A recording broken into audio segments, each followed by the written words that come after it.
Hello everyone, welcome to Nisha cooking channel. ಇವತ್ತಿನ ವಿಡಿಯೋದಲ್ಲಿ ಗಣೇಶ ಚತುರ್ಥಿಯ ವಿಶೇಷವಾಗಿ ಗಣೇಶನಿಗೆ ಪ್ರಿಯವಾಗಿರುವಂತಹ ನೈವೇದ್ಯ ರೆಸಿಪಿಗಳನ್ನು ಒನ್ ಬೈ ಒನ್ ನಾನು ನಿಮಗೆ ಇವತ್ತಿನ ವಿಡಿಯೋದಲ್ಲಿ ತಿಳಿಸ್ಕೊಡ್ತಾ ಇದ್ದೀನಿ. ವಿಡಿಯೋ ನೋಡೋದಕ್ಕೂ ಮುಂಚೆ ಇನ್ನೂ ನನ್ನ ಚಾನಲ್ಗೆ ಯಾರು ಸಬ್ಸ್ಕ್ರೈಬ್ ಆಗಿಲ್ಲ ಪ್ಲೀಸ್ ಸಬ್ಸ್ಕ್ರೈಬ್ ಆಗಿ. ಮೊದಲನೇದಾಗಿ ನಾನಿಲ್ಲಿ ಕಡಲೆ ಉಸ್ಲಿನ ಹೇಗೆ ಮಾಡ್ಕೊಳ್ಳೋದು ಅಂತ ತಿಳಿಸ್ಕೊಡ್ತಾ ಇದ್ದೀನಿ. ಮೊದಲನೇದಾಗಿ ನಾನಿಲ್ಲಿ ಕಡಲೆಕಾಳುಗಳನ್ನ ನೋಡಿ ಈ ರೀತಿ ಪೂರ್ತಿ ಓವರ್ ನೈಟ್ ನಾನು ನೆನೆಸ್ಕೊಂಡಿದ್ದೀನಿ. ನಂತರ ಇವಾಗ ಇದನ್ನು ಒಂದೆರಡು ಸರ್ತಿ ಚೆನ್ನಾಗಿ ತೊಳ್ಕೊಂಡ ನಂತರ ಈ ರೀತಿ ಕುಕ್ಕರ್ಗೆ ಹಾಕ್ಕೊಂಡ್ಬಿಟ್ಟು ಕಡಲೆಕಾಳು ಮುಳುಗುವಷ್ಟು ನೀರನ್ನು ಸೇರಿಸ್ಕೊಳ್ಬೇಕು. ನೀರನ್ನು ಸೇರಿಸಿದ ನಂತರ ಕಾಳುಗಳಿಗೆ ಬೇಯೋದಕ್ಕೆ ಎಷ್ಟು ಬೇಕು ರುಚಿಗೆ ಅಷ್ಟು ನೋಡಿಬಿಟ್ಟು ನಾನಿಲ್ಲಿ ಸಾಲ್ಟ್ ಹಾಕ್ಕೊಳ್ತಾ ಇದ್ದೀನಿ. ನೆಕ್ಸ್ಟ್ ಕುಕ್ಕರ್ ಲಿಡ್ನ ಮುಚ್ಚಿಬಿಟ್ಟು ಒಂದು 4 ವಿಷಲ್ ಹಾಕಿಸ್ಕೊಳ್ತೀನಿ ನಾನು. ನೋಡಿ ಇವಾಗ 4 ವಿಷಲ್ ಆಗಿದೆ, ಏರ್ ಕೂಡ ರಿಲೀಸ್ ಆಗಿದೆ. ಇವಾಗ ನಾನು ನಿಮಗೆ ಓಪನ್ ಮಾಡಿ ತೋರಿಸ್ತಾ ಇದ್ದೀನಿ. ನೋಡಿ ಕಡಲೆಕಾಳುಗಳೆಲ್ಲ ತುಂಬ ಸಾಫ್ಟಾಗಿ ಚೆನ್ನಾಗಿ ಬೆಂದಿದೆ. ನಾವು ಕಡಲೆ ಉಸ್ಲಿನಲ್ಲಿ ಕಡಲೆಕಾಳುಗಳು ತುಂಬ ಸಾಫ್ಟಾಗಿ ಇರಬೇಕು. ನೀವು ಪೂರ್ತಿ ರಾತ್ರಿ ಓವರ್ ನೈಟ್ ಇದನ್ನು ನೆನೆಸ್ಕೊಂಡ್ಬಿಟ್ಟು ಒಂದು 4 ವಿಷಲ್ ಹಾಕಿಸ್ಕೊಂಡ್ರೆ ಈ ರೀತಿ ನೋಡಿ ಕೈಯಲ್ಲಿ ಲೈಟಾಗಿ ಪ್ರೆಸ್ ಮಾಡ್ತಿದ್ದಾಗೇ ಅದು ಮ್ಯಾಶ್ ಆಗಬೇಕು. ಈ ರೀತಿಯಾಗಿ ಆಗಬೇಕು. ನಂತರ ಇವಾಗ ನಿಮ್ಮ ಹತ್ರ ಯಾವುದಾದ್ರೂ ಈ ರೀತಿಯಾಗಿ ಸ್ಟ್ರೈನರ್ ಇದ್ದರೆ ಈ ರೀತಿ ನೀರನ್ನು ನೀವು ಸಪ್ರೇಟ್ ಮಾಡಿ ಎತ್ತಿಟ್ಕೊಳ್ಳಿ. ಈ ನೀರನ್ನ ಏನು ವೇಸ್ಟ್ ಮಾಡೋದೇನು ಬೇಡ. ಇದನ್ನು ಸಾಂಬಾರಿಗೆ ಕೂಡ ನೀವು ಬಳಸ್ಕೊಳ್ಬಹುದು. ನಂತರ ಇಲ್ಲಿ ಒಂದು ಮಿಕ್ಸರ್ ಜಾರ್ಗೆ ನಾನು 1/4 ಕಪ್ ಆಗುವಷ್ಟು ಹಸಿ ತೆಂಗಿನಕಾಯಿ ತುರಿನ ಹಾಕ್ಕೊಳ್ತಾ ಇದ್ದೀನಿ. ನಂತರ 1 ಇಂಚಿನಷ್ಟು ಶುಂಠಿ, ಖಾರಕ್ಕೆ ಅಂದ್ಬಿಟ್ಟು ನಾನಿಲ್ಲಿ 3 ಹಸಿಮೆಣಸಿನ್ಕಾಯಿ ಹಾಕ್ಕೊಳ್ತಾ ಇದ್ದೀನಿ. ಡಿಪೆಂಡ್ಸ್, ಅದು ನಿಮಗೆ ಖಾರ ಎಷ್ಟು ಬೇಕು ಅಷ್ಟು ಹಾಕ್ಕೊಳ್ಬೋದು. ನಂತರ ಸ್ವಲ್ಪ ಕೊತ್ತಂಬರಿ ಸೊಪ್ಪು, ರುಬ್ಬೋದಕ್ಕೆ ಎಷ್ಟು ಬೇಕು ನೀರು ಅಷ್ಟನ್ನ ಹಾಕ್ಕೊಂಡು ನಾನು ಇದನ್ನು ಸ್ವಲ್ಪ ತರಿಯಾಗಿ ರುಬ್ಕೊಳ್ಳಿ. ಪೂರ್ತಿಯಾಗಿ ಫೈನ್ ಪೇಸ್ಟ್ ಮಾಡೋದು ಬೇಡ, ಈ ರೀತಿ ಸ್ವಲ್ಪ ತರಿಯಾಗಿ ರುಬ್ಕೊಳ್ಳಿ. ನಂತರ ಇವಾಗ ಒಂದು ಕಡಾಯಿನ ಬಿಸಿಗೆ ಇಟ್ಕೊಂಡು ಬಿಸಿಯಾದ ನಂತರ ಒಂದು 2 ಸ್ಪೂನಷ್ಟು ಎಣ್ಣೆನ ಹಾಕ್ಕೊತಾ ಇದ್ದೀನಿ. ಎಣ್ಣೆ ಹಾಕೊಂಡ ನಂತರ ಸ್ವಲ್ಪ ಕರಿಬೇವು ಹಾಕ್ಬಿಟ್ಟು ಈ ರೀತಿ ಮಿಕ್ಸ್ ಮಾಡ್ಕೊಳ್ಳಿ. ಮಿಕ್ಸ್ ಮಾಡ್ಕೊಂಡಿದ್ದಾಗೇ ಈಗ ನಾವು ರುಬ್ಕೊಂಡಿದ್ವಲ್ಲ ಆ ಮಸಾಲೆನ ಹಾಕ್ಕೊತಾ ಇದ್ದೀನಿ ನಾನಿಲ್ಲಿ. ಪೇಸ್ಟ್ ಹಾಕ್ಕೊಂಡಿದ ನಂತರ ಇದನ್ನು ಒಂದು 2 ನಿಮಿಷ ಚೆನ್ನಾಗಿ ನಾವು ಇದರಲ್ಲಿರೋವಂಥ ಹಸಿ ಸ್ಮೆಲ್ ಹೋಗೋವರೆಗೂ ಫ್ರೈ ಮಾಡ್ಕೊಳ್ಬೇಕಾಗತ್ತೆ. ಇದು ಸ್ವಲ್ಪ ನಮಗೆ ಗಟ್ಟಿಯಾಗಿ ಬರುತ್ತೆ, ಅಲ್ಲಿವರೆಗೂ ಕೂಡ ಇದನ್ನು ನಾವು ಒಂದು 2 ನಿಮಿಷ ಸಾಕು ಫ್ರೈ ಮಾಡ್ಕೊಳ್ಳಿ.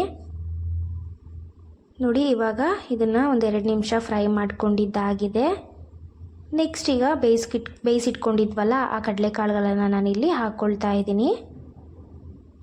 ಕಡಲೆಕಾಳು ಹಾಕ್ಕೊಂಡ ನಂತರ ಇದನ್ನು ಚೆನ್ನಾಗಿ ಮಿಕ್ಸ್ ಮಾಡ್ಕೊಳ್ಳಿ. ನಾವು ಹಾಕಿರುವಂತಹ ಪೇಸ್ಟಿಗೆ ನೀಟಾಗಿ ಮಿಕ್ಸ್ ಆಗಬೇಕು. ಇದು ಅಷ್ಟು ಚೆನ್ನಾಗಿ ನಾವು ಮಿಕ್ಸ್ ಮಾಡ್ಕೊಳ್ಬೇಕಾಗತ್ತೆ. ತುಂಬ ಕ್ವಿಕ್ಕಾಗಿ ಆಗೋಗ್ಬಿಡುತ್ತೆ ಇದಂತೂ, ಅಷ್ಟೇ ರುಚಿಯಾಗಿ ಇರುತ್ತೆ ಕಡಲೆಕಾಳು ಉಸ್ಲಿ. ನಂತರ ರುಚಿಗೆ ತಕ್ಕಷ್ಟು ಸಾಲ್ಟನ್ನು ಹಾಕ್ಕೊಳ್ಳಿ. ನಾವು ಬೇಯಿಸುವಾಗ ಸ್ವಲ್ಪ ಸಾಲ್ಟ್ ಹಾಕಿದ್ವಿ ಅಲ್ವಾ, ಇವಾಗ ಸ್ವಲ್ಪ ನೋಡಿಬಿಟ್ಟು ಆ ಪೇಸ್ಟಿಗೆ ತಕ್ಕಷ್ಟು ನೀವು ಸಾಲ್ಟನ್ನು ಸೇರಿಸ್ಕೊಂಡು ಇದನ್ನು ಮಿಕ್ಸ್ ಮಾಡ್ಕೊಳ್ಳಿ ಚೆನ್ನಾಗಿ. ನೋಡಿ ಈ ರೀತಿ ಮಿಕ್ಸ್ ಮಾಡ್ಕೊಂಡ ನಂತರ ಇವಾಗ ಒಂದು ಲಿಡ್ನ ಕ್ಲೋಸ್ ಮಾಡಿ ಇದನ್ನು ಒಂದು ಲೋ ಫ್ಲೇಮ್ ಮಾಡಿಬಿಟ್ಟು ಒಂದು 3 ನಿಮಿಷ ಹಾಗೇ ಬಿಟ್ಬಿಡಿ. ನಾವು ಹಾಕಿದ್ದಿದ್ದ ಪೇಸ್ಟ್ ಎಲ್ಲ ನೀಟಾಗಿ ಇಟ್ಕೊಂಡಿರುತ್ತೆ ಕಾಳುಗಳಿಗೆ, ನೋಡ್ತಾ ಇರ್ಬೋದು. ಒಂದು 3 ನಿಮಿಷ ಇದನ್ನು ಈ ರೀತಿ ಮಿಕ್ಸ್ ಮಾಡ್ಕೊತಾ ನಾನು ಫ್ರೈ ಮಾಡ್ಕೊಂಡಿದ್ದೀನಿ. ನಂತರ ಇವಾಗ ಸ್ಟವ್ನ ಆಫ್ ಮಾಡ್ಕೊಳ್ಳಿ. ಫ್ರೆಂಡ್ಸ್, ಈ ರೀತಿ ಒಂದು ಸರ್ತಿ ಟ್ರೈ ಮಾಡಿಲ್ಲ ಅಂತ ಹೇಳಿದರೆ ಈ ಸರ್ತಿ ಟ್ರೈ ಮಾಡಿ. ಟೇಸ್ಟ್ ಅಂತೂ ತುಂಬಾ ಚೆನ್ನಾಗಿತ್ತು. ಈ ರೀತಿ ಸಿಂಪಲ್ಲಾಗಿ ಕ್ವಿಕ್ಕಾಗಿ ಮಾಡ್ಕೊಳ್ಬೋದು ಕಡಲೆಕಾಳು ಉಸ್ಲಿನ. ನೆಕ್ಸ್ಟ್ ರೆಸಿಪಿ ಬಂದುಬಿಟ್ಟು ತುಂಬಾ ತೆಳುವಾಗಿ ರುಚಿಯಾದಂತಹ ಕಾಯಿ ಹೋಳಿಗೆನ ಹೇಗೆ ಮಾಡ್ಕೊಳ್ಳೋದು ಅಂತ ನೋಡೋಣ. ಮೊದಲನೇದಾಗಿ ನಾನಿಲ್ಲಿ ಕಣಕನ ರೆಡಿ ಮಾಡ್ಕೊಳ್ಳೋದಕ್ಕೆ ಒಂದು ಮಿಕ್ಸಿಂಗ್ ಬೌಲ್ಗೆ 1 ಕಪ್ನಷ್ಟು ಮೈದಾ ಹಿಟ್ಟು ತೊಗೊಂಡಿದ್ದೀನಿ. ಅದೇ ಕಪ್ ಅಳತೆನಲ್ಲಿ 1/4 ಕಪ್ ಆಗೋಷ್ಟು ಚಿರೋಟಿ ರವೆನ ಹಾಕೋತಾ ಇದ್ದೀನಿ. ಚಿಟಿಕೆಯಷ್ಟು ಸಾಲ್ಟನ್ನು ಸೇರಿಸ್ಕೊತಾ ಇದ್ದೀನಿ. ಇದಿಷ್ಟು ಹಾಕ್ಕೊಂಡಿದ ನಂತರ ಹಾಗೇ ಚೆನ್ನಾಗಿ ಮಿಕ್ಸ್ ಮಾಡ್ಕೊಳ್ಳಿ. ಕಣಕನ ಪೂರ್ತಿಯಾಗಿ ಮೈದಾ ಹಿಟ್ಟಲ್ಲೂ ಕೂಡ ಮಾಡ್ತಾರೆ. ನಮಗೆ ಹೋಳಿಗೆ ಪೇಪರ್ ರೀತಿಯಲ್ಲಿ ಚೆನ್ನಾಗಿ ಬರಬೇಕು ಅಂತ ಹೇಳಿದರೆ ಸ್ವಲ್ಪನಾದರೂ ಚಿರೋಟಿ ರವೆನ ಹಾಕಬೇಕು. ನೋಡಿ ಈ ರೀತಿಯಾಗಿ ಮಿಕ್ಸ್ ಮಾಡ್ಕೊಂಡಿದ ನಂತರ ಇವಾಗ ಸ್ವಲ್ಪನೇ ನೀರನ್ನು ಸೇರಿಸ್ಕೊಂಡು ಚೆನ್ನಾಗಿ ನಾವು ಹಿಟ್ಟನ್ನು ಕಲಿಸ್ಕೊಳ್ಬೇಕು. ಹಿಟ್ಟನ್ನು ಜಾಸ್ತಿ ಗಟ್ಟಿಯಾಗಿ ಕಲಿಸ್ಕೊಳ್ಬಾರ್ದು, ತುಂಬ ಸಾಫ್ಟಾಗಿ ಕಲಿಸ್ಕೊಳ್ಬೇಕು.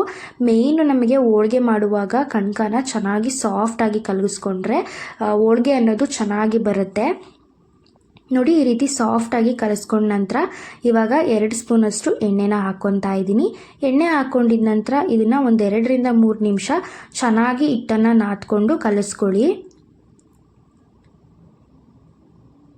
ನಾವು ಸ್ಟಾರ್ಟಿಂಗೇ ಎಣ್ಣೆ ಹಾಕ್ಬಿಟ್ಟು ಕಲಿಸ್ಕೊಳ್ಬಾರ್ದು ಹಿಟ್ಟಿಗೆ. ನಾವು ಹೋಳಿಗೆ ಮಾಡಿದಾದಮೇಲೆ ಹೋಳಿಗೆ ಎಲ್ಲ ಮುರಿದೋಗುತ್ತೆ ಮತ್ತು ಬ್ರೇಕ್ ಆಗ್ತಿರ್ತವೆ. ಅದಕ್ಕೋಸ್ಕರ ಈ ರೀತಿ ಹಿಟ್ಟನ್ನು ಪೂರ್ತಿ ಸಾಫ್ಟಾಗಿ ಕಲಿಸ್ಕೊಂಡ ನಂತರ ನಾವು ಎಣ್ಣೆನ ಹಾಕ್ಕೊಳ್ಬೇಕು.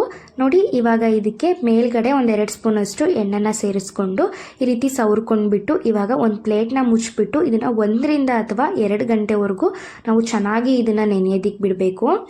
ಇದು ನೆನೆಯೋ ಅಷ್ಟರಲ್ಲಿ ಒಂದು ಕಡೆ ನಾವು ಹೂರ್ಣನ ರೆಡಿ ಮಾಡ್ಕೊಳ್ಳೋಣ. ಇವಾಗ ಒಂದು ಕಡಾಯಿಗೆ 1.5 ಕಪ್ನಷ್ಟು ಬೆಲ್ಲನ ಹಾಕ್ಕೊತಾ ಇದ್ದೀನಿ. 3 ಸ್ಪೂನಷ್ಟು ನೀರನ್ನು ಸೇರಿಸ್ಕೊಂಡಿದ್ದೀನಿ, ಬೆಲ್ಲ ಬೇಗ ಕರಗಲಿ ಅಂದ್ಬಿಟ್ಟು. ಸ್ವೀಟ್ ಜಾಸ್ತಿ ಇಷ್ಟಪಡೋರು 2 ಕಪ್ನಷ್ಟು ಬೆಲ್ಲನ ತಗೊಳ್ಬಹುದು. ನಂತರ ನೋಡಿ, ಇವಾಗ ನಮಗೆ ಇದು ಪಾಕ ಬರ್ಸೋದೇನು ಬೇಡ, ಜಸ್ಟ್ ನಮಗೆ ಬೆಲ್ಲ ಕರಗ್ಬಿಟ್ಟು ಇದು ಕುದಿಯೋದಕ್ಕೆ ಸ್ಟಾರ್ಟ್ ಆದರೆ ಸಾಕು. ನೋಡ್ತಾ ಇರ್ಬೋದು, ಈ ರೀತಿ ಪೂರ್ತಿ ಬೆಲ್ಲ ಎಲ್ಲ ಕರಗಿದೆ. ಇವಾಗ ಕುದಿಯೋದಕ್ಕೂ ಕೂಡ ಸ್ಟಾರ್ಟ್ ಆಗಿದೆ. ಈ ರೀತಿ ಆದ ನಂತರ ನಾನಿಲ್ಲಿ ಒಂದು ಪೂರ್ತಿ ತೆಂಗಿನಕಾಯನ್ನು ಈ ರೀತಿ ಮಿಕ್ಸರ್ ಜಾರ್ನಲ್ಲಿ ತರ್ತರಿಯಾಗಿ ರುಬ್ಕೊಂಡಿದ್ದೀನಿ. ನುಣ್ಣಗೆ ರುಬ್ಕೊಳ್ಬಾರ್ದು, ಹೋಳಿಗೆಗೆ ಹೂರ್ಣ ಚೆನ್ನಾಗಿ ಬರೋದಿಲ್ಲ. ಈ ರೀತಿ ತರ್ತರಿಯಾಗಿ ರುಬ್ಕೊಂಡ್ರೆ ಚೆನ್ನಾಗಿ ಬರುತ್ತೆ. ನೆಕ್ಸ್ಟ್ ಈ ರೀತಿ ಕಾಯಿ ಹಾಕೊಂಡ ನಂತರ ಇದನ್ನು ಮಿಕ್ಸ್ ಮಾಡಿಕೊಂಡು ಚೆನ್ನಾಗಿ ಇದು ಸ್ವಲ್ಪ ನಮಗೆ ಡ್ರೈ ಆಗಬೇಕು. ಇದು ಸ್ವಲ್ಪ ನಮಗೆ ನೀರಿನಂಶ ಅನ್ನೋದು ಕಡಿಮೆ ಆಗಬೇಕು. ಇವಾಗ ಇದನ್ನು ಒಂದು ಮೀಡಿಯಮ್ ಫ್ಲೇಮ್ನಲ್ಲಿ ಚೆನ್ನಾಗಿ ಈ ರೀತಿ ಡ್ರೈ ಮಾಡ್ಕೊಂಡಿದ ನಂತರ ಇವಾಗ ಇದಕ್ಕೆ 1/2 ಸ್ಪೂನಷ್ಟು ಏಲಕ್ಕಿ ಮತ್ತು ಒಣಶುಂಠಿ ಪೌಡರನ್ನು ಸೇರಿಸ್ಕೊತಾ ಇದ್ದೀನಿ. ಏಲಕ್ಕಿ ಮತ್ತು ಒಣಶುಂಠಿ ಪೌಡರನ್ನು ಹಾಕೋದ್ರಿಂದ ಹೋಳಿಗೆ ಫ್ಲೇವರು ಮತ್ತು ಟೇಸ್ಟು ಚೆನ್ನಾಗಿ ಬರುತ್ತೆ. ನೀವು ಈ ಹೂರ್ಣಕ್ಕೆ 1 ಸ್ಪೂನಷ್ಟು ಗಸಗಸೆನ ಹುರಿದ್ಬಿಟ್ಟು ಸೇರಿಸ್ಕೊಂಡು ಚೆನ್ನಾಗಿರುತ್ತೆ. ನಾನಿಲ್ಲಿ ಹಾಕ್ತಾ ಇಲ್ಲ. ಇವಾಗ ಇದನ್ನು 1-2 ನಿಮಿಷ ನಾವು ಚೆನ್ನಾಗಿ ಇದು ಸ್ವಲ್ಪ ಇನ್ನೂ ಡ್ರೈ ಆಗಬೇಕು, ಅಲ್ಲಿವರೆಗೂ ಇದೇ ರೀತಿಯಾಗಿ ಮಿಕ್ಸ್ ಮಾಡ್ಕೊತ ಮೀಡಿಯಮ್ ಫ್ಲೇಮ್ನಲ್ಲೇ ಇದನ್ನು ಸ್ವಲ್ಪ ಡ್ರೈ ಆಗೋವರೆಗೂ ಫ್ರೈ ಮಾಡ್ಕೊಳ್ಳಿ. ನೋಡ್ತಾ ಇರ್ಬೋದು, ಇವಾಗ ನಮಗೆ ಸ್ವಲ್ಪ ಡ್ರೈ ಆಗಿದೆ. ನೋಡಿ, ಇಷ್ಟು ಆದರೆ ಸಾಕು. ಅದಕ್ಕೆ ಬಂದ ತಕ್ಷಣ ನಾವು ಸ್ಟವನ್ನು ಆಫ್ ಮಾಡ್ಕೊಳ್ಬೇಕು. ಇಲ್ಲ ಅಂತ ಹೇಳಿದ್ರೆ ತಣ್ಣಗಾದ್ಮೇಲೆ ಹೂರ್ಣ ಪೂರ್ತಿಯಾಗಿ ಗಟ್ಟಿ ಆಗೋಗ್ಬಿಡುತ್ತೆ. ನಂತರ ನೋಡಿ, ಇವಾಗ ಇಲ್ಲಿ ಕಣ್ಕನು ಕೂಡ ಸಾಫ್ಟಾಗಿ ನೆಂದಿದೆ. ನಾನು 1 ಅವರ್ ಬಿಟ್ಟಿದ್ದೆ ಅಷ್ಟೇ. ನೋಡ್ತಾ ಇರ್ಬೋದು, ಇವಾಗ ಇದನ್ನು ಮತ್ತೆ 1-2 ನಿಮಿಷ ಚೆನ್ನಾಗಿ ನಾದ್ಕೊಳ್ಳಿ. ಈ ರೀತಿ ಇಟ್ಟು ಸಾಫ್ಟಾಗಿ ಬರೋದ್ರಿಂದ ನಮಗೆ ಹೋಳಿಗೆ ಕೂಡ ತುಂಬ ಚೆನ್ನಾಗಿ ಬರುತ್ತೆ.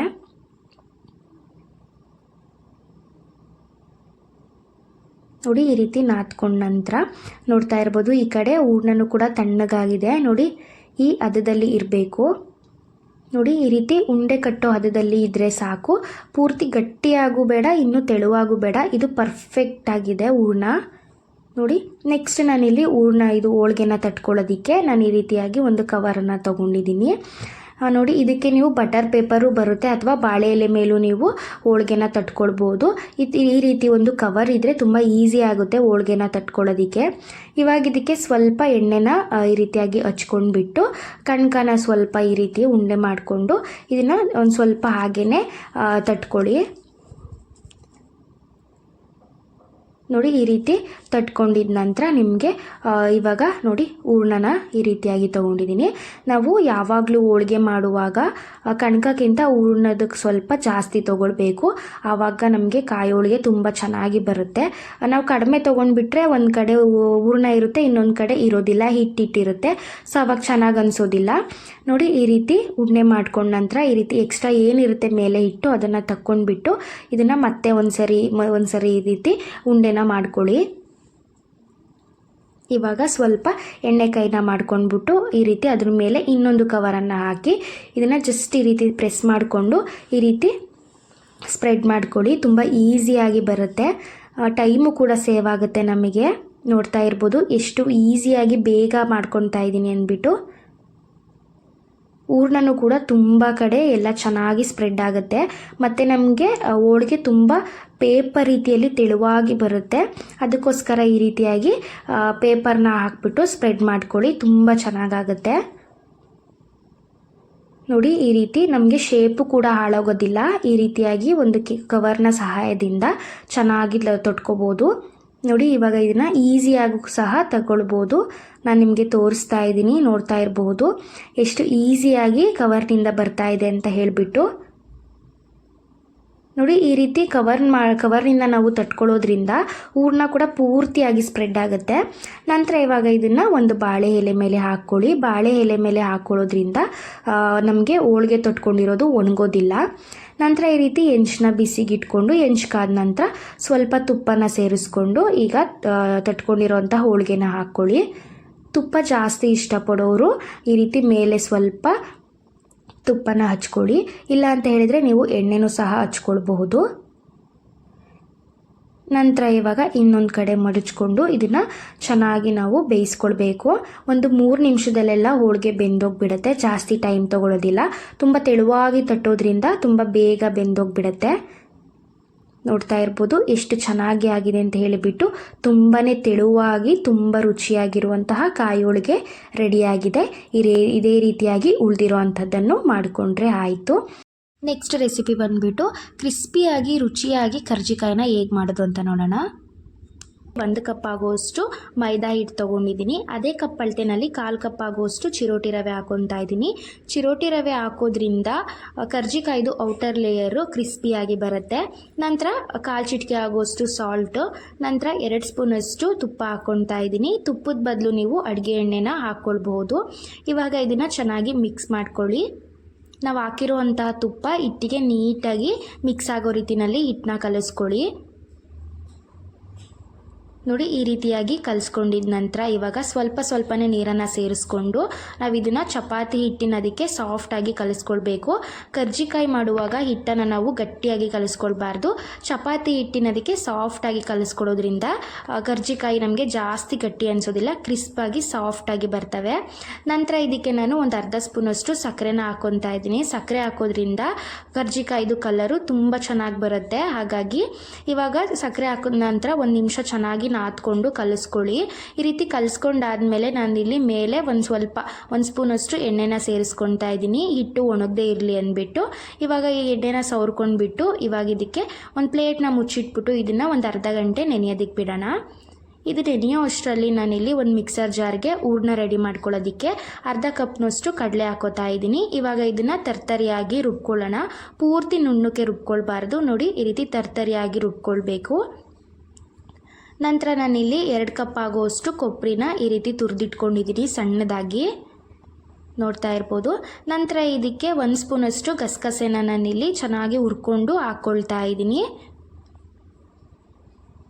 ನೆಕ್ಸ್ಟ್ ಇಲ್ಲಿ 1/4 ಕಪ್ಪಷ್ಟು ಬಿಳಿ ಎಳ್ಳನ್ನು ಚೆನ್ನಾಗಿ ಹುರ್ಕೊಂಡಿದ್ದೀನಿ. ನಾವು ಲೋ ಫ್ಲೇಮ್ನಲ್ಲೇ ಹುರ್ಕೊಳ್ಬೇಕು.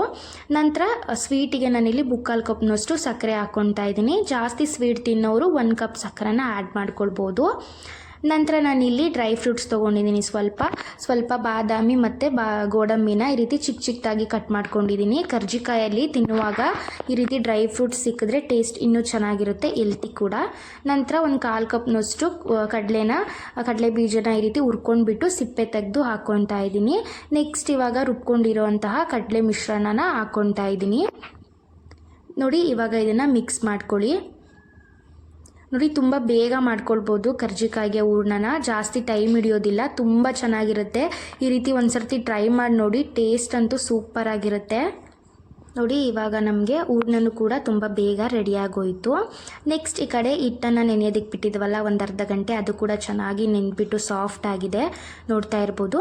ಮತ್ತೆ ಒಂದು ಸರ್ತಿ ಈ ರೀತಿ ನಾದ್ಕೊಂಡ್ಬಿಟ್ಟು ಈ ರೀತಿ ಉಂಡೆಗಳಾಗಿ ಕಟ್ ಮಾಡ್ಕೊಳ್ಳಿ. ಈ ರೀತಿ ಮಾಡಿಕೊಂಡ್ರೆ ತುಂಬ ಬೇಗ ಆಗುತ್ತೆ ಲಟ್ಟಿಸ್ಕೊಳ್ಳೋದಕ್ಕೆ. ನೋಡಿ ಈ ರೀತಿಯಾಗಿ ಕಟ್ ಮಾಡ್ಕೊಂಡಿದ ನಂತರ ಸ್ವಲ್ಪ ಹಿಟ್ಟನ್ನು ಉದುರಿಸ್ಕೊಂಡ್ಬಿಟ್ಟು ಈಗ ಉಂಡೆ ಮಾಡ್ಕೊಂಡಿರೋ ಅಂಥದ್ದನ್ನು ಈ ರೀತಿ ನೋಡಿ ಲಟ್ಟಣಿಗೆಲಿ ಈ ರೀತಿ ಲಟ್ಟಿಸ್ಕೊಳ್ಳಿ. ಸೇಮ್ ಪೂರಿ ಥರನೇ ಇದನ್ನು ಲಟ್ಟಿಸ್ಕೊಳ್ಬೇಕು. ತುಂಬ ತೆಳುವಾಗಿ ಲಟ್ಟಿಸ್ಕೊಳ್ಬೇಡಿ, ಹೂರಣ ಎಲ್ಲ ಹೊರಗಡೆ ಬರುತ್ತೆ. ಸ್ವಲ್ಪ ತೆಳುವಾಗಿ ಪೂರಿ ಥರ ಲಟ್ಟಿಸ್ಕೊಳ್ಳಿ. ನಂತರ ನಾನಿಲ್ಲಿ ಕರ್ಜಿಕಾಯ್ದು ಮೋಲ್ಡನ್ನು ತೊಗೊಂಡಿದ್ದೀನಿ. ಇದಕ್ಕೆ ಸ್ವಲ್ಪ ಎಣ್ಣೆನ ಸವರ್ಕೊಳ್ಳಿ. ಈ ರೀತಿ ಎಣ್ಣೆ ಸವರ್ಕೊಳ್ಳೋದ್ರಿಂದ ಹಿಟ್ಟು ಮೋಲ್ಡ್ಗೆ ಅಂಟೋದಿಲ್ಲ, ಈಸಿಯಾಗಿ ಬಂದುಬಿಡುತ್ತೆ. ನಂತರ ಈಗ ಲಟ್ಟಿಸ್ಕೊಂಡಿರುವಂತಹ ಹಿಟ್ಟನ್ನು ಸೇರಿಸ್ಕೊಂಡ್ಬಿಟ್ಟು ಇವಾಗ ಇದಕ್ಕೆ ನಿಮಗೆ ಯಾವ ಪ್ರಮಾಣದಲ್ಲಿ ಬೇಕು ಆ ಪ್ರಮಾಣದಲ್ಲಿ ನೀವು ಹೂರಣನ ಸೇರಿಸ್ಕೊಳ್ಳಿ. ನಂತರ ಇವಾಗ ಹೂರಣ ಹಾಕ್ಕೊಂಡ್ಮೇಲೆ ಇದನ್ನು ಈ ರೀತಿ ಮೋಲ್ಡನ್ನು ಸ್ವಲ್ಪ ಪ್ರೆಷರ್ ಹಾಕ್ಬಿಟ್ಟು ಪ್ರೆಸ್ ಮಾಡ್ಕೊಳ್ಳಿ. ನೆಕ್ಸ್ಟ್ ಇವಾಗ ಎಕ್ಸ್ಟ್ರಾ ಹಿಟ್ ಏನಿದೆ ಅದನ್ನು ಈ ರೀತಿಯಾಗಿ ತಕ್ಕೊಳ್ಬೇಕು. ನೋಡಿ ಈ ರೀತಿ ಮಾಡೋದ್ರಿಂದ ತುಂಬ ಈಸಿ ಆಗುತ್ತೆ, ಮೋಲ್ಡ್ ಇಟ್ಕೊಂಡು ಮಾಡೋದ್ರಿಂದ. ನೋಡಿ ತುಂಬ ಚೆನ್ನಾಗಿ ಬಂತು, ನೋಡ್ತಾ ಇರ್ಬೋದು ಎಷ್ಟು ಚೆನ್ನಾಗಿ ಬಂದಿದೆ ಅಂದ್ಬಿಟ್ಟು.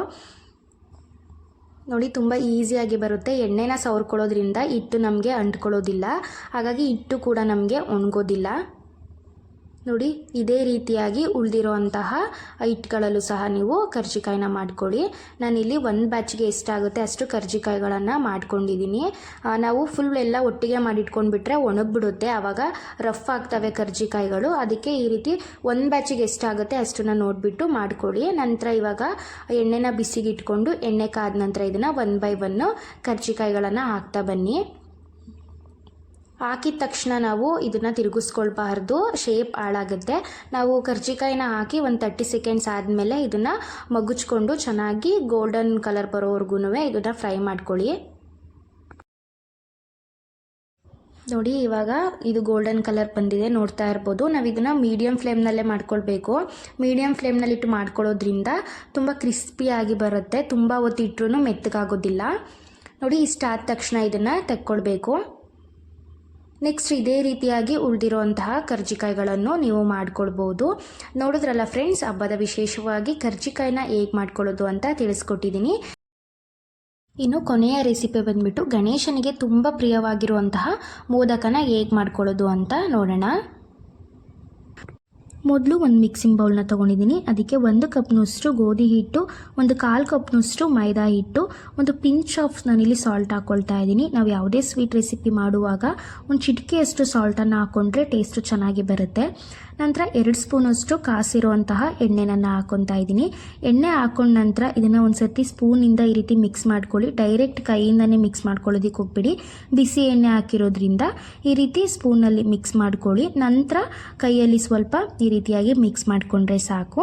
ಇದಾದ ನಂತರ ಇವಾಗ ಸ್ವಲ್ಪನೇ ನೀರನ್ನು ಹಾಕ್ಕೊಳ್ತಾ ಈ ಹಿಟ್ಟನ್ನು ನಾವು ಚೆನ್ನಾಗಿ ಕಲಿಸ್ಕೊಳ್ಬೇಕು. ಚಪಾತಿ ಹಿಟ್ಟಿನ ಅದಕ್ಕಿಂತ ಸ್ವಲ್ಪ ಸಾಫ್ಟಾಗಿ ನಾವು ಈ ಹಿಟ್ಟನ್ನು ರೆಡಿ ಮಾಡ್ಕೊಳ್ಬೇಕು. ರಫ್ ಆಗು ಜಾಸ್ತಿ ಗಟ್ಟಿನೂ ಇರಬಾರ್ದು, ತೆಳುವಾಗೂ ಇರಬಾರ್ದು, ಸ್ವಲ್ಪ ನಾವು ಸಾಫ್ಟಾಗಿ ಇದನ್ನು ಕಲಿಸ್ಕೊಳ್ಬೇಕಾಗತ್ತೆ. ಒಂದೇ ಸರ್ತಿ ನೀರು ಹಾಕೊಂಡ್ಬಿಟ್ಟು ಇದನ್ನು ಕಲಿಸ್ಕೊಳ್ಬಾರ್ದು, ಮೆಷರ್ಮೆಂಟ್ ಮಿಸ್ ಆಗುತ್ತೆ, ಮತ್ತೆ ಎಕ್ಸ್ಟ್ರಾ ಹಿಟ್ಟೆಲ್ಲ ಹಾಕ್ಕೊಂಡು ಮಿಕ್ಸ್ ಮಾಡ್ಕೊಳ್ಬೇಕಾಗುತ್ತೆ. ಸೊ ಹೀಗಾಗಿ ಸ್ವಲ್ಪನೇ ನೀರು ಹಾಕ್ಕೊಂಡು ಮಿಕ್ಸ್ ಮಾಡ್ಕೊಳ್ಳೋದ್ರಿಂದ ನಮಗೆ ತುಂಬ ಬೇಗ ಆಗೋಗ್ಬಿಡುತ್ತೆ. ನೋಡಿ ಇವಾಗ ಈ ರೀತಿ ನಾನು ಚಪಾತಿ ಹಿಟ್ಟಿನ ಅದಕ್ಕಿಂತ ಸ್ವಲ್ಪ ಸಾಫ್ಟಾಗಿ ಇವಾಗ ಹಿಟ್ಟನ್ನು ಕಲಿಸ್ಕೊಂಡಿದ್ದೀನಿ. ನೋಡ್ತಾ ಇರ್ಬೋದು ಎಷ್ಟು ಸಾಫ್ಟಾಗಿ ಕಲಿಸ್ಕೊಂಡಿದ್ದೀನಿ ಅಂದ್ಬಿಟ್ಟು. ನೆಕ್ಸ್ಟ್ ಇವಾಗ ಒಂದು ಪ್ಲೇಟನ್ನು ಮುಚ್ಚಿಬಿಟ್ಟು ಇದನ್ನು ಒಂದು 1/2 hour ಇದನ್ನು ನೆನೆಯೋದಕ್ಕೆ ಬಿಡೋಣ. ಹಿಟ್ಟು ನೆನೆಯೋಷ್ಟರಲ್ಲಿ ಒಂದು ಕಡಾಯಿಗೆ ನಾನಿಲ್ಲಿ 1 ಕಪ್ನಷ್ಟು ಬೆಲ್ಲ, 1 ಕಪ್ನಷ್ಟು ಹಸಿ ತೆಂಗಿನಕಾಯಿ ತುರಿನ ತೊಗೊಂಡಿದ್ದೀನಿ. ನಾನಿಲ್ಲಿ ಎರಡೂ ಒಂದೇ ಪ್ರಮಾಣದಲ್ಲಿ ತೊಗೊಂಡಿದ್ದೀನಿ. ನಂತರ ಒಂದು 3 ಸ್ಪೂನಷ್ಟು ನೀರನ್ನು ಹಾಕ್ಕೊತಾ ಇದ್ದೀನಿ, ಬೆಲ್ಲ ಬೇಗ ಕರಗಲಿ ಅಂತ ಅಷ್ಟೇ. ನಂತರ ಇವಾಗ ನೀವು ಸ್ಟವ್ನ ಮೀಡಿಯಮ್ ಫ್ಲೇಮ್ ಅಥವಾ ಹೈ ಫ್ಲೇಮ್ನಲ್ಲಿಟ್ಟು ಬೆಲ್ಲನ ಬೇಗ ಕರಗಿಸ್ಕೊಳ್ಬಹುದು. ನಾನಿಲ್ಲಿ ಒಂದು 6 ರಿಂದ 7 ಮೋದಕಗಳಿಗೆ ಆಗುವಷ್ಟು ಹೂರ್ಣನ ರೆಡಿ ಮಾಡ್ಕೊತಾ ಇದ್ದೀನಿ. ನೀವು ಜಾಸ್ತಿ ಮಾಡೋದಿದ್ದರೆ 2 ಕಪ್ ಕ್ವಾಂಟಿಟಿನಲ್ಲಿ ನೀವು ಹಾಕ್ಕೊಳ್ಬಹುದು. ನಂತರ ನೋಡಿ ಇವಾಗ ಬೆಲ್ಲ ಎಲ್ಲ ಪೂರ್ತಿಯಾಗಿ ಕರಗಿದೆ. ಈ ರೀತಿ ಬೆಲ್ಲ ಕರಗಿದ ನಂತರ ಸ್ಟವ್ನ ಲೋ ಫ್ಲೇಮ್ ಮಾಡಬೇಕು. ಇದು ಬೆಲ್ಲ ಆಗಿರೋದ್ರಿಂದ ಪಾಕ ಬೇಗ ಗಟ್ಟಿಯಾಗೋಗ್ಬಿಡುತ್ತೆ. ಅದಕ್ಕೋಸ್ಕರ ನಾವು ಲೋ ಫ್ಲೇಮ್ ಮಾಡಿಬಿಟ್ಟು ಈ ರೀತಿ ನೋಡಿ ಈ ರೀತಿ ಒಂದು ಅದಕ್ಕೆ ಬರಬೇಕಿದು. ಇಷ್ಟು ಹದ ಬಂದರೆ ಸಾಕು. ಈ ರೀತಿ ಆದ ತಕ್ಷಣ ನಾವು ಸ್ಟವನ್ನು ಆಫ್ ಮಾಡ್ಕೊಳ್ಬೇಕು. ಇದಕ್ಕಿಂತ ನಾವು ಗಟ್ಟಿ ಮಾಡ್ಕೊಂಡ್ಬಿಟ್ರೆ ತಣ್ಣಗಾದ್ಮೇಲೆ ಹೂರ್ಣ ಪೂರ್ತಿ ಗಟ್ಟಿಯಾಗೋಗ್ಬಿಡುತ್ತೆ. ಈ ರೀತಿ ಸ್ಪೂನಲ್ಲೆಲ್ಲ ತೊಗೊಳೋದಕ್ಕೆ ಆಗೋದಿಲ್ಲ, ಅಷ್ಟು ಗಟ್ಟಿ ಆಗುತ್ತೆ. ಇವಾಗ ಸ್ಟವ್ ಆಫ್ ಮಾಡಿಬಿಟ್ಟು ಇದನ್ನು ತಣ್ಣಗಾಗೋದಕ್ಕೆ ಬಿಡೋಣ. ನೆಕ್ಸ್ಟ್ ನೋಡಿ ಇಲ್ಲಿ ಹಿಟ್ಟು ನೆನೆಯೋದಕ್ಕೆ ಬಿಟ್ಟಿದ್ವಲ್ಲ ಒಂದು 1/2 hour, ಇವಾಗ ಚೆನ್ನಾಗಿ ನೆಂದಿದೆ. ನೋಡ್ತಾ ಇರ್ಬೋದು, ಕಲಸಿಟ್ಟಿರೋದಕ್ಕಿಂತ ಹಿಟ್ಟು ಇವಾಗ ಇನ್ನೂ ಸಾಫ್ಟಾಗಿ ನೆಂದಿದೆ ನೋಡಿ. ನೆಕ್ಸ್ಟ್ ಈ ಕಡೆ ಊಟನೂ ಕೂಡ ಥಂಡಿಯಾಗಿದೆ, ನೋಡ್ತಾ ಇರ್ಬೋದು. ನೋಡಿ ಈ ಹದದಲ್ಲಿ ಇದೆ. ನಾವು ಬೇಗ ಸ್ಟವ್ನ ಆಫ್ ಮಾಡ್ಕೊಳ್ಬಿಡ್ಬೇಕು ಒಂದು ಹದಕ್ಕೆ ಬಂದ ತಕ್ಷಣ. ಇಲ್ಲ ಅಂತ ಹೇಳಿದರೆ ಈ ರೀತಿ ನಾವು ಸೌಟಲ್ಲೆಲ್ಲ ಅದನ್ನು ತೊಗೊಳೋದಕ್ಕೆ ಆಗೋದಿಲ್ಲ. ನಂತರ ಇವಾಗ ನಾವಿಲ್ಲಿ ಮೋದಕನ ರೆಡಿ ಮಾಡ್ಕೊಳ್ಳೋಣ. ನಾನಿಲ್ಲಿ ಹಿಟ್ಟನ್ನು ಹಾಕ್ಕೊತಾ ಇದ್ದೀನಿ ಸ್ವಲ್ಪ ಲಟ್ಸೋದಕ್ಕೆ. ಈ ರೀತಿ ಒಂದು ಪುಟ್ಟ ಉಂಡೆನ ತೊಗೊಂಡ್ಬಿಟ್ಟು ಸೇಮ್ ನಾವು ಪೂರಿ ಎಲ್ಲ ಹೇಗೆ ಲಟ್ಟಿಸ್ತೀವಿ ಆ ರೀತಿಯಾಗಿ ಲಟ್ಟಿಸ್ಕೊಳ್ಳೋದಷ್ಟೇ. ತುಂಬ ಸಿಂಪಲ್ಲಾಗಿ ಲಟ್ಟಿಸ್ಕೊಳ್ಬಿಡ್ಬೋದು. ಹಿಟ್ಟು ಸಾಫ್ಟಾಗಿದ್ದರೆ ನೋಡಿ ತುಂಬ ಚೆನ್ನಾಗಿ ಲಟ್ಟಿಸ್ಕೊಳ್ಬೋದು. ನೋಡಿ ಈ ರೀತಿಯಾಗಿ ಲಟ್ಟಿಸ್ಕೊಂಡ ನಂತರ ನಿಮಗೆ ಯಾವ ಪ್ರಮಾಣದಲ್ಲಿ ಬೇಕು ಆ ಪ್ರಮಾಣದಲ್ಲಿ ನೀವು ಹೂರ್ಣನ ಹಾಕ್ಕೊಳ್ಬಹುದು. ನಾನಿಲ್ಲಿ 1 ಸ್ಪೂನಷ್ಟು ಹೂರ್ಣನ ಹಾಕ್ಕೊತಾ ಇದ್ದೀನಿ. ಹೂರ್ಣ ಹಾಕ್ಕೊಂಡಿದ ನಂತರ ನಿಮ್ಮ ಹತ್ರ ಯಾವುದಾದ್ರೂ ಈ ರೀತಿಯಾಗಿ ಒಂದು ಚಿಕ್ಕದು ಬೌಲ್ ಇದ್ದರೆ ಅದನ್ನು ಈ ರೀತಿ ಇಟ್ಬಿಟ್ಟು ನೋಡಿ ಸಿಂಪಲ್ಲಾಗಿ ಈ ರೀತಿ ನರ್ಗೆ ರೀತಿಯಲ್ಲಿ ಫೋಲ್ಡ್ ಮಾಡ್ಕೊಳ್ಬೇಕಷ್ಟೇ. ನೋಡಿ ತುಂಬ ಈಸಿಯಾಗಿ ಬರುತ್ತೆ ಫೋಲ್ಡ್ ಮಾಡೋದಕ್ಕೆ. ನೋಡಿ ಎಷ್ಟು ಚೆನ್ನಾಗಿ ಫೋಲ್ಡ್ ಮಾಡೋದಕ್ಕೆ ಬರ್ತಿದೆ ಅಂದ್ಬಿಟ್ಟು. ಈ ರೀತಿ ಪೂರ್ತಿಯಾಗಿ ನೆರಿಗೆ ರೀತಿಯಲ್ಲಿ ಫೋಲ್ಡ್ ಮಾಡ್ಕೊಂಡಿದ ನಂತರ ಈ ರೀತಿಯಾಗಿ ನೋಡಿ ಸ್ವಲ್ಪ ನಿಧಾನವಾಗಿ ರೊಟೇಟ್ ಮಾಡ್ಕೊಳ್ತಾ ಬರಬೇಕು. ಈ ರೀತಿ ರೊಟೇಟ್ ಮಾಡ್ಕೊಂಡ ನಂತರ ಎಕ್ಸ್ಟ್ರಾ ಏನು ಬರುತ್ತೆ ಮೇಲೆ ಇಟ್ಟು ಅದನ್ನು ತಕ್ಕೊಂಡ್ಬಿಡಿ. ಹಿಟ್ಟು ತಕ್ಕೊಂಡ ನಂತರ ಮತ್ತೆ ನಿಧಾನವಾಗಿ ಈ ರೀತಿ ರೊಟೇಟ್ ಮಾಡ್ಕೊಳ್ತಾ ನಾವು ಇದನ್ನು ಮಾಡ್ಕೊಳ್ಳೋದಷ್ಟೇ. ನೋಡಿ ಇವಾಗ ಮೋದಕದ ಸ್ಟ್ರಕ್ಚರ್ಗೆ ಬಂದಿದೆ, ನೋಡ್ತಾ ಇರ್ಬೋದು ಎಷ್ಟು ಚೆನ್ನಾಗಿ ಬಂದಿದೆ ಅಂದ್ಬಿಟ್ಟು. ನೋಡಿ ತುಂಬ ಸಿಂಪಲಾಗಿ ಈಸಿಯಾಗಿ ಮಾಡ್ಕೊಳ್ಬಿಡ್ಬಹುದು. ನೆಕ್ಸ್ಟ್ ಇದೇ ರೀತಿಯಾಗಿ ಉಳಿದಿರುವಂತಹ ಮೋದಕಗಳನ್ನು ಸಹ ನಾನಿಲ್ಲಿ ಮಾಡ್ಕೊಂಡಿದ್ದೀನಿ. ನಾನು ಹೇಳ್ದಾಗೆ ನನಗೆ ಒಂದು 7 ಮೋದಕಗಳಿಗಾಗುವಷ್ಟು ಹೂರ್ಣ ಆಯಿತು.